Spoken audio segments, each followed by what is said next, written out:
Yeah, we can begin with a song. That's great. So usually when we start with a song to the Holy Spirit. Heavenly King, Consoler, Spirit, Spirit of truth, present everywhere, and filling all things, treasure of all good and source of all life, come dwell in us, cleanse us and save our souls. You are all good.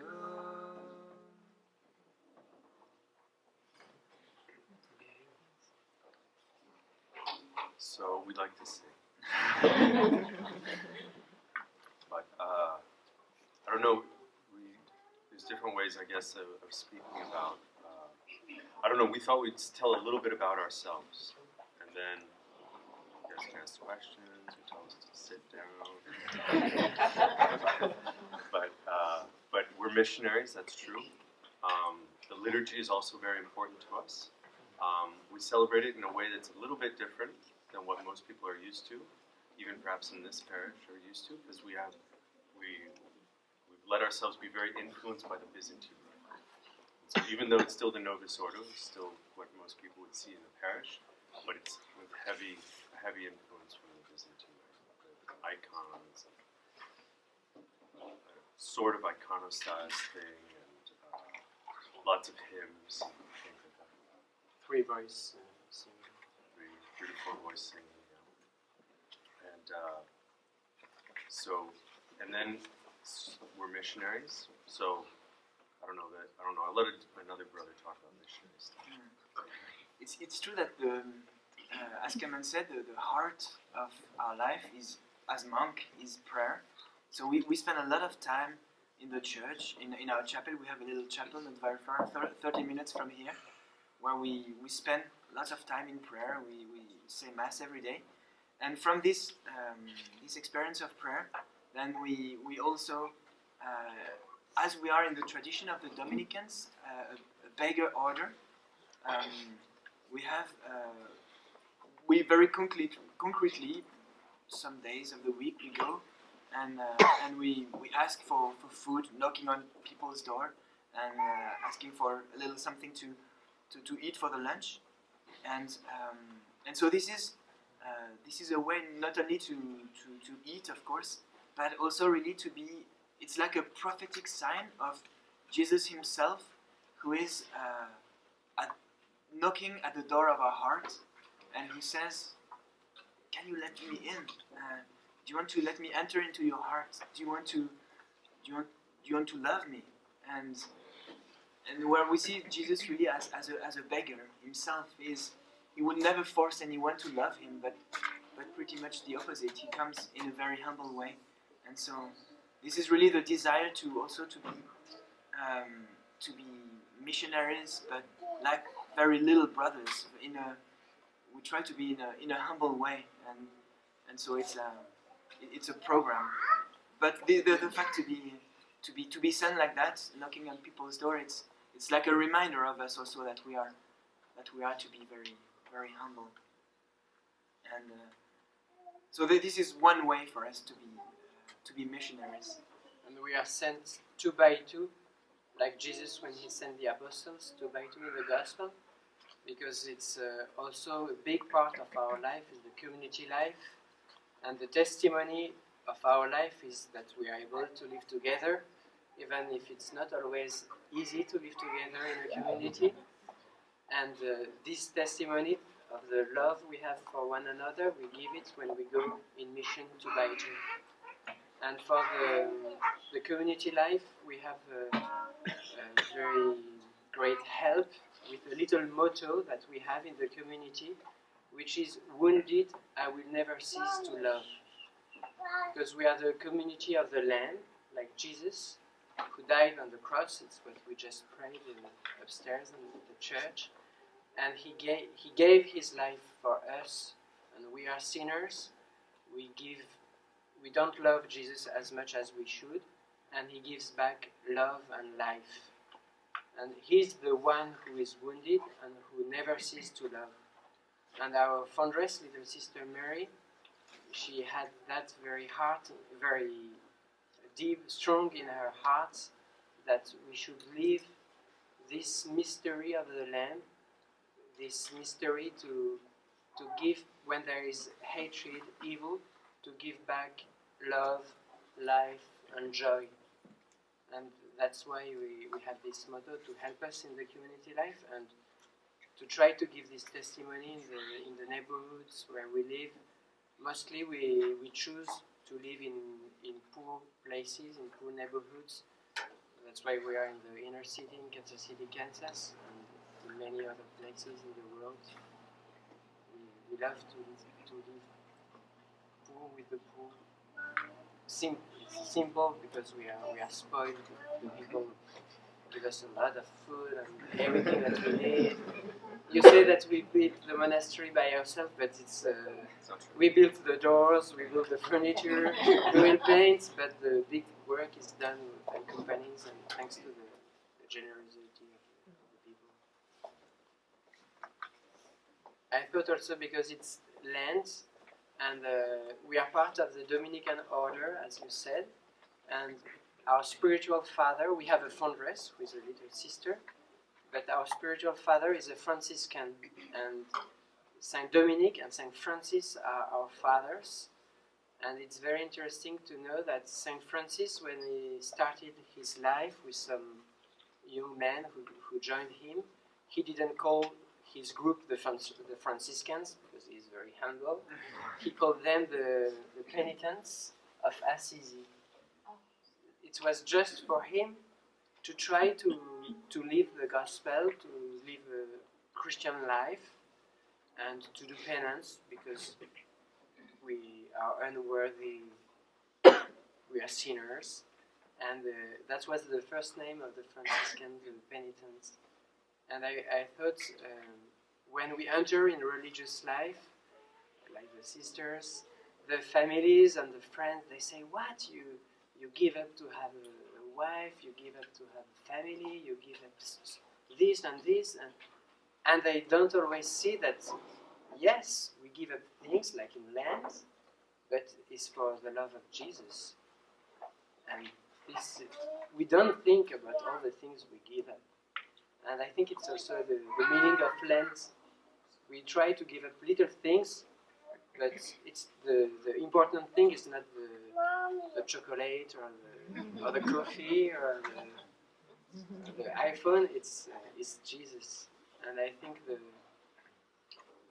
big joy for us is to give up things which are not necessary, to choose Jesus, to choose. If you don't have an iPhone, it's very easier to be very focused with the one you are speaking with. And I think it's to choose the things which are very essential, and we live it with much more intensity. I had really this big feeling when I entered in the community that endly I was living the things with intensity.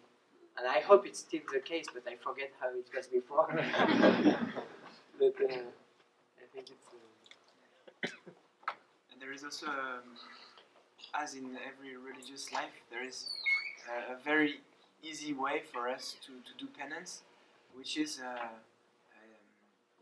and there is a saint, Saint Therese Benedict of the Cross, who is a patron saint, and she speaks of the three nails that nailed Jesus on the cross, which are also the three vows of the monastic life, which is the vow of poverty, the vow of obedience, and the vow of chastity. And to see how the fact to finally to accept, to enter in somebody else's will, in God's will, which is a big renouncement in a certain way, to not to do my own will, but to enter into something bigger and that free from a lot of things. And Saint Francis of Assisi was used to speak about obedience to to people, but also obedience to the reality. You know, when I get up in my car and the car is not working, then I can get angry on the car, or it reminds me, but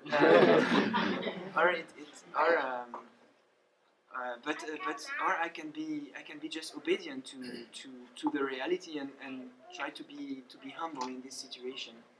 And so it's also a call for us religious people, but I think for everybody to enter into this movement of obedience, to be like Jesus.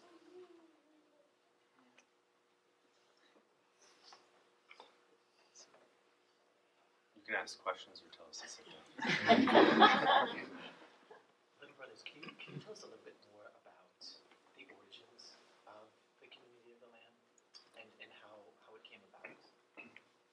So, I'll start by telling a little bit about our founder and founders, or founders and co-founder.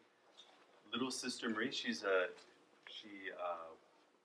began religious life in the Dominican order, the Roman Dominican order, something like that. Anyways, she experienced sort of the fallout of what took place in many parts of the world after Vatican II. So she saw many of her sisters leave religious life and get married with priests and wear red pants, is the example.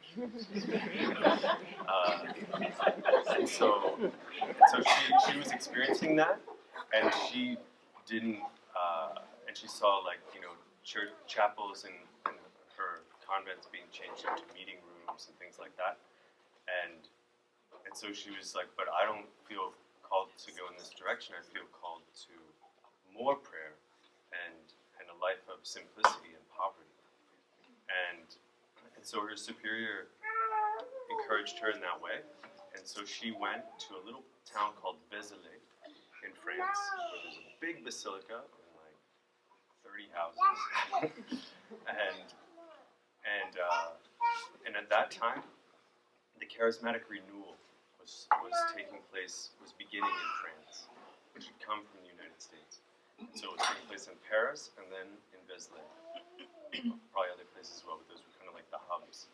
And so she was there, not because of that, but because of a place just trying to live like a hermit, essentially. And she was asked also to translate some of the first things concerning the life of St. Dominic, which many of those are papal bulls, because they're written in Latin and they were in French, so she was translating those. And so she was discovering like the roots. So Dominic would tell the Pope, we want to do this. And then the Pope would essentially send a bull that uses his terminology, saying, then, I send you to do this. And so you choose, and then that, and just hearing different things about St. Dominic due to this work, she discovered a Dominic she'd never heard about before, who was a beggar, who would walk from town to town and spend time with people and just get to know them, and then little by little obviously speak of Jesus, but because he was in an area where there were a lot of heretics, and so he's just through the example of his life, people were changed, and he would sleep in churches on the floor or on the benches. Well, they didn't have benches on the floor, I guess. But so she discovered this very different Dominic, and she was very attracted by that life. And at the same time, there's a Franciscan priest who was in that town, because there's been Franciscans there since the time of St. Francis. And so he became her confessor, and later her spiritual director. And his whole religious life, he was 50, roughly 50 when they met. And since he entered around the time he was 20 or so, he'd been asking to live poor among the poor, to live as a homeless man with the homeless. And he was never told that wasn't Franciscan, but they just said not now or some other time. And finally, when he was 50, they said, you can do it. And they said no. They said, you can do what you want with your vacation time. And so he was like, all right, I'm going to do it. And it's very funny the way because he has this great gift to hide nothing when he speaks. So he exposes all of the things that were going through his mind, all the how he got different glasses because he was afraid he would be recognized as being poor with his glasses. Like all these like embarrassing things to like reveal the human heart, and all these little movements we have, and so anyways, he did that. And so he lived for 11 years in train stations and homeless shelters and on the streets with homeless people, and he said that it was the best time of his whole life. And he said, I discovered a land called sweetness, living as a religious among the poor. And so anyways, between his experiences on the streets and little sister Marie in Vézelay, well, already there's some young adults who are coming to spend time with little sister Marie, and she's sort of introducing like monastic prayer into the charismatic movement, which is sort of, there's a lot of things going on. So she has this desire to pray, more like praying the Psalms and things like that. And so that's taking place. Young adults are coming. They want to spend time with her. She sends them to the Dominican convent to get formed. They realize that they don't want to be teachers like the Dominicans, but they want to live the way she's living, which is essentially among, living a simple life, prayer, and a lot of prayer in the night, and at the same time, a proximity with the poor, and in particular, at that time, a sort of new poor, which is like the fallout of drugs, which was revealing itself at that time in Paris in particular, and so anyways, between his experiences and her experiences, little by little, a community was formed, and so right away there were two young men who were there, and those later on, like about 10 years later, more, like almost 17 years later, those would be the first brothers. And so the sisters, they began officially in 82, and the brothers officially in 1990. But it was very little by little. It's funny, little sister, she's very clear. She says, like, I didn't plan anything. Like, it's just, like, I didn't want to start a community. I just asked to pray. and then this is what happened. And so, like, there's lots of things like that, like the story of, like, the first time, like, she went out to beg because she saw, like, Dominic experiencing that, and then very quickly saw the fruit of it. And so there's lots of little things like that.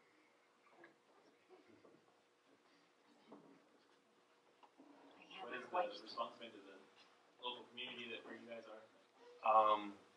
Very, very well. We're in a principally Hispanic neighborhood, though not like maybe 50 to 60% Hispanic, and so we're very, very well welcomed.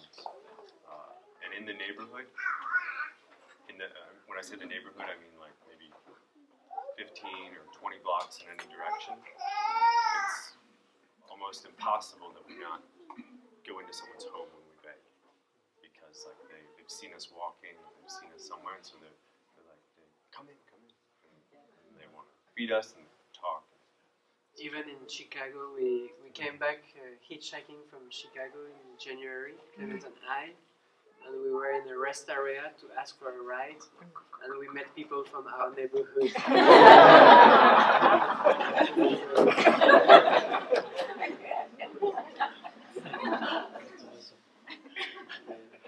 You had a question? Well, I was going to ask, what was it like the first time you walked out of the beautiful building that you have built and then walked into the community and talked to people? I can only imagine my mother would have had something all stored up and ready for you when you got to her door. I'm wondering, is that the kind of feeling that you had, that people were ready to have you come and invite them to be a special person for you?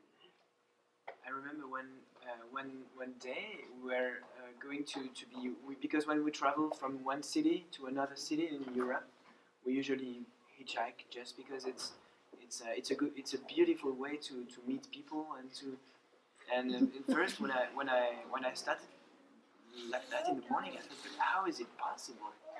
Because we don't have money in our pockets, we don't know anybody, and how will it happen? And then to go to sleep at night somewhere in somebody's house, and then to realize, but all that is completely a miracle. It's a providence, the miracle of providence.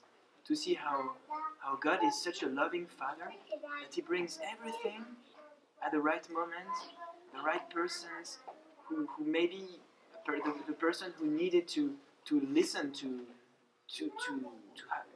about the Lord, at that moment. It's very surprising to see how often some people say, it's amazing because I was praying the day before, or I'm going through those great difficulties, and so we see how it is really organized by the Lord. It's planned. Although we sometimes we wonder what will happen after, when we're on the side of the road waiting, and then we realize maybe 2 or 3 hours later, all right, I understand now why I was waiting so long. So it's really the miracle of the providence. It's amazing. It's really beautiful because when you're hitchhiking or knocking on people's doors to ask for something to eat, you really see how the Lord is working in people's lives. Because,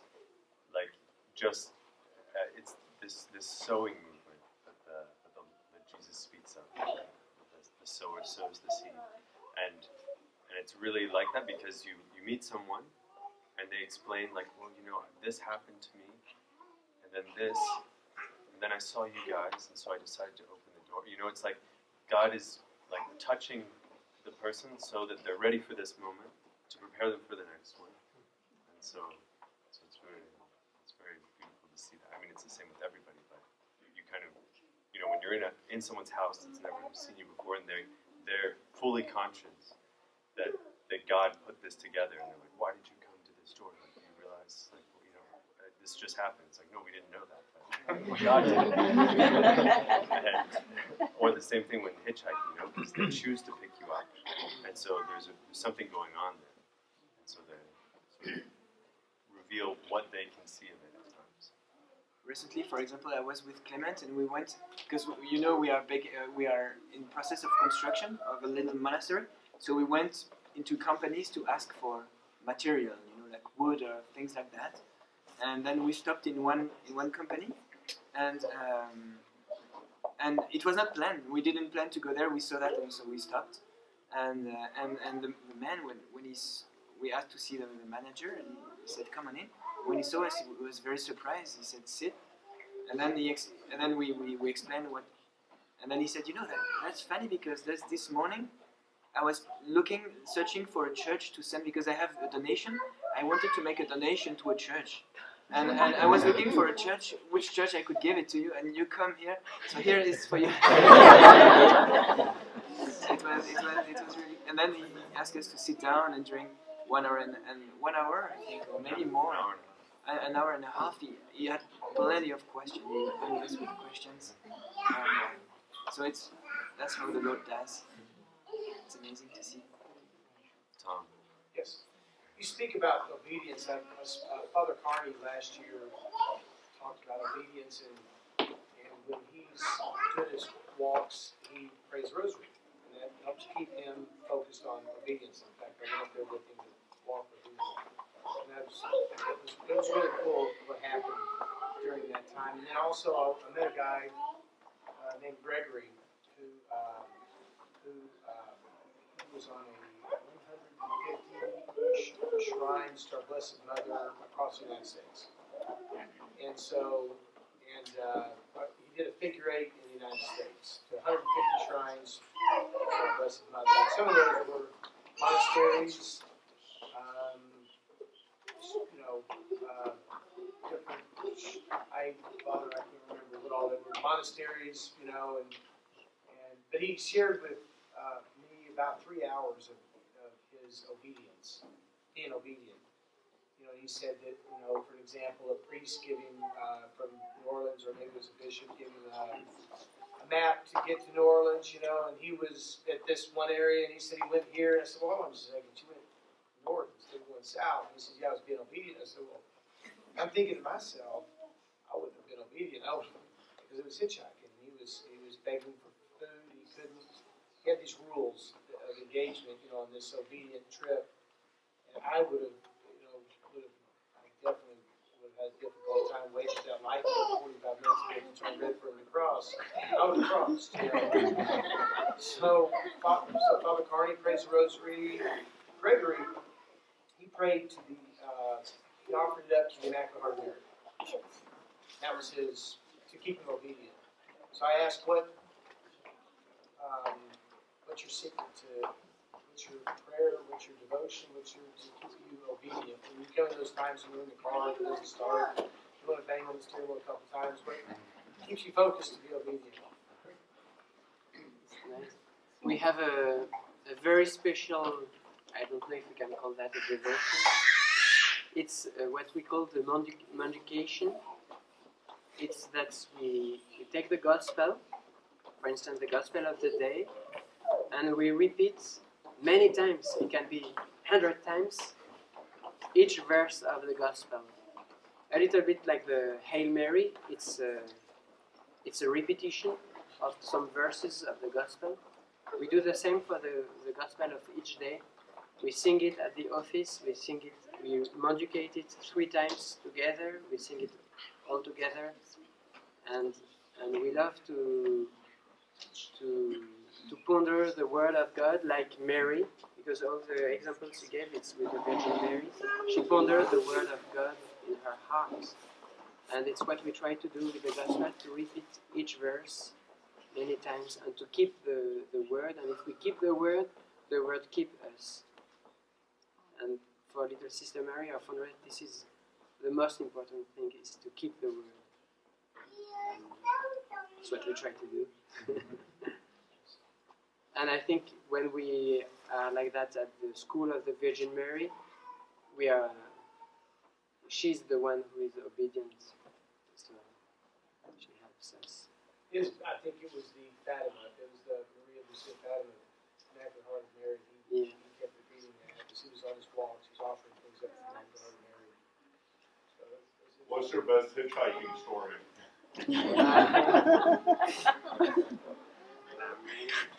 Any. I don't know if I could tell. I mean, because sometimes they're short. Sometimes it's just like 2 or 3 days, but sometimes it can be very long. Like I think we did 2 years ago. I did one that was 12 days, where we went. We were in 3 groups. So there was a brother and a young adult, a young man who was in some way pondering religious life, and so we would go and hitchhike and beg for a place to sleep and everything for 4 days, and then we would meet up at a Marian shrine, and then 4 days again, and separate, and we'd meet up, and then 4 days again. And that was just so many experiences. I don't know if you guys have something. One very simple story, and it's the Providence. We were in Poland during 2 weeks, and we hitchhiked back to Austria, so it's 2-3 days of hitchhiking normally. And we were 3 brothers, but I get sick in Poland. It was so cold there, and so we started to hitchhike, and I became very sick in the car. And we knew that we would arrive in a city in Czech Republic, Brno. I think it's 200,000 people who live in this city. And we knew one family in this city. And as I was sick, the older brother who was with me thought maybe tonight we shouldn't hang out in the city, it's cold, to find a place to sleep too long, but we could try to find this family. But we don't have any phone. And so the brother is speaking with we were 3 brothers, to the other one. Do you know where live the Matuszek? And the one who was driving heard the name, because we were speaking in German, and he was a Czech. He couldn't understand what we were saying. And he said, Matuszek? But they are my neighbors.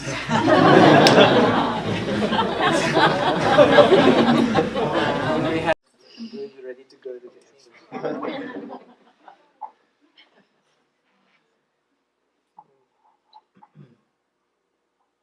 Sometimes it's very simple. We had a mission together. We hitchhiked to Florida last year, but it's just full of beautiful little things. Like one time,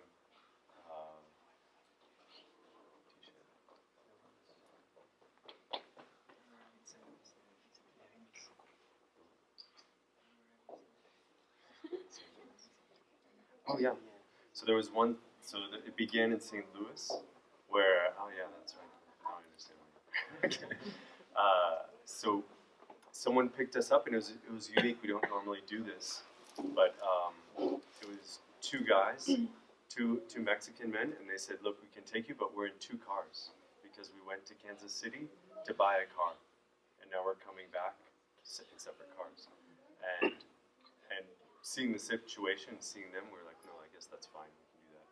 And it was very cold. It was snowing, and so we got in their car, and I was speaking with one of them, and I explained, we had this very beautiful conversation where he was very frank with like all of his weaknesses and all of his like, difficulties in his married life and things like that, and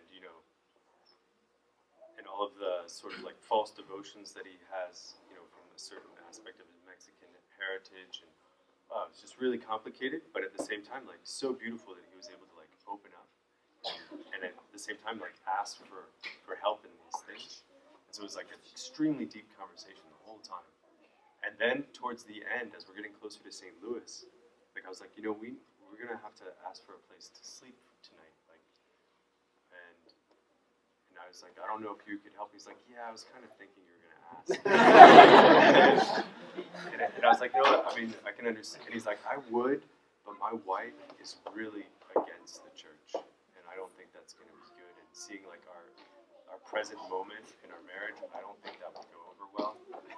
And he's like, and I was like, no, that's not a problem. We'll find some homeless shelters and we'll call him up. And so I'm looking through his phone, I'm calling, and the first one's like, I can't remember. It was like someone else answered the phone. It wasn't a homeless shelter. They called a different number, and then it was like they couldn't hear me speaking. And then the other one, it was just like it didn't work. So then he was like, all right, I'll just call. And so he speaks to her, and she's like, at first, like, what? You picked up hitchhiker? It's like, Moms, are you crazy? Like,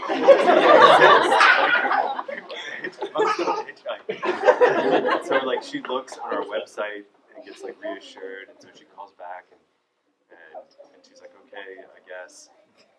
And he's like, I'm telling you, my wife, please don't speak about religion. Like, you don't know, it's not going to be good. And I'm like, okay. And so we pull up to the house, and I run out to the other cars, like, don't speak. Of course, you're dressed. It's always the same. Like the people who are like, you're at their door, and they say, I'll let you. You can come in and have something to eat, but just don't talk to me about God. Well, they're like the people you are certain will ask you questions about. And so, surely enough, like we come to the door, and then I was, she's wearing a Planned Parenthood shirt. And I was like, oh man, like, and then I was like, did she like do that on purpose? And then we walked in the house, and then I saw like a stack of Planned Parenthood shirts, like right next to the door. This is weird. And anyways, there's this dog that's going crazy the whole time. So they're like trying to settle the dog down and everything. So that like broke the ice, I guess. And then finally we just sort of sit and everything, and then they give us something to eat. We don't talk about God. She asks a handful of questions that have a little bit to do with God. And then we eat. We asked if we can bless the meal, and they said, yeah, that's not a problem. So we sing. And then at the end we say, well, thank you very much. We have some simple, beautiful conversations. And we go down to the basement to sleep. And so we're down there, and we just start singing our regular night prayer that we always sing. Yeah, just the two of us. And we're not singing in a loud voice per se, but we're not trying to hide anything either. And we hear this creaking, and it's like, and we can tell it's near the staircase. And I just assumed, oh, that must be the guy who brought us here because he was so interested in our life and everything. He must want to listen.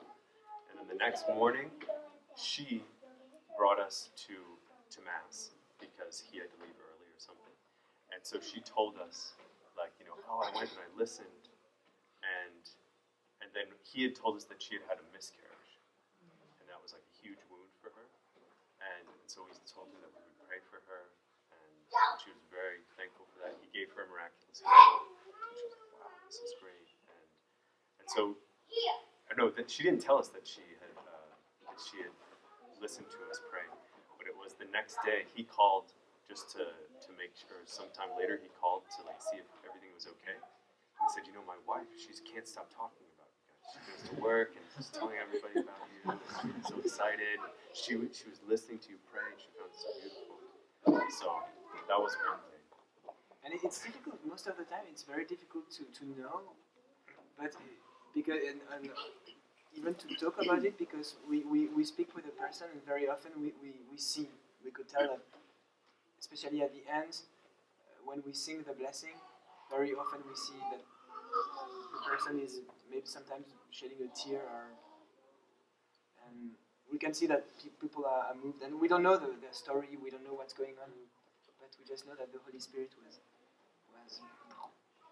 And sometimes it's also like we kind of can have the temptation to think, well, I'm on mission. You know, this goes for anybody. Like I'm going to go talk to them about Jesus or something like that. But the reality is that you're always evangelized by the others as well. And so sometimes it's very obvious, and sometimes it's not so. but like another mission we went the next night after that one is like this man